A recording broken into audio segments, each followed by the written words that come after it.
Video చూసిన వారికి ప్రళయం రాబోతుందా లేక వచ్చేసిందా అనే అనుమానం కలగక మానదు. అసలే ఫేక్ న్యూస్ ప్రచారం బాగా పెరిగిపోయింది కదా.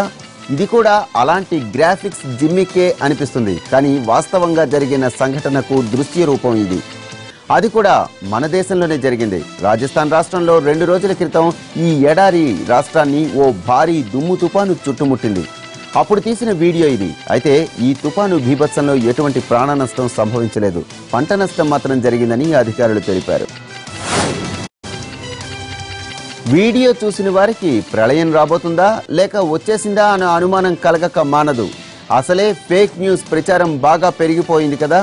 ఇది కూడా అలాంటి గ్రాఫిక్స్ జిమ్మికే అనిపిస్తుంది. కానీ వాస్తవంగా జరిగిన సంఘటనకు దృశ్య రూపం ఇది.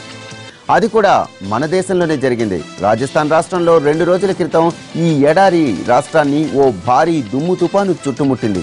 అప్పుడు తీసిన వీడియో ఇది. అయితే ఈ తుపాను బీభత్సంలో ఎటువంటి ప్రాణ నష్టం సంభవించలేదు. పంట నష్టం మాత్రం జరిగిందని అధికారులు తెలిపారు.